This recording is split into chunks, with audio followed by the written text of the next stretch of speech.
Nyo guys, may nagpapagawa ng excuse letter dito. Tapos hindi maniwala. Tignan nyo yung excuse letter na ginawa niya. Excuse letter na ginawa niya. Pakita mo yung una. Pakita mo yung una excuse letter mo. Dalawa to sabihin. Pakita mo yung excuse letter na ginawa mo. Nasaan na yun? Ito ata yun eh. Ay hindi. Yung excuse letter ginawa niya ng una. Nasaan na yun? Ito. Basahin nyo. Sorry po, ma'am. Hindi po ako makakapasok. Masakit po. Ngipin ko dahil sobrang sakit to ng ngipin ko.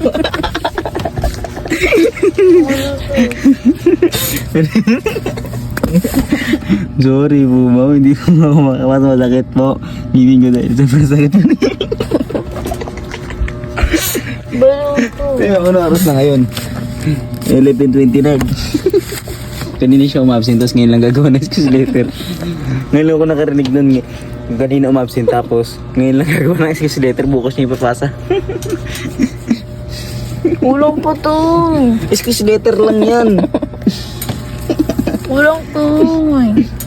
Excuse letter lang yan. Hindi naman yung essay. Gusto mo essay na dito? Gusto mo ka ba? Oh. Kuya. Okay na yan. Basta masasabi mo lang din kung ano yung nangyari sa ibong masakit ngipin ba yan? Ang kulang yan. Pagalitan ako. Ang gusto mong ganito sa essay? Ang gusto mo reply ko? Sana sinulat mo ng essay. Sinulat mo ng buong buhay mo. Bak, Pwede na yun, hindi naman essay yun eh. unti lang yan. Gusto natin natin yung essay na mahaba-haba eh. Yung essay na essay. Ginawa yung, ito pag hindi magawa yung essay niyang essay niyang tawag dito. Essay niyang, hindi kasi ganyan yan. Buti ko di ba na-headset yan? Ganun. Epekto na, yung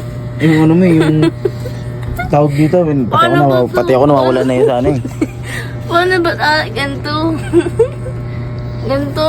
Gawa yan ng yung ng essay Ganito, mong kuya. excuse letter. Ganito. Hindi kasi ganyan yan. Yan ganyan. Butlog.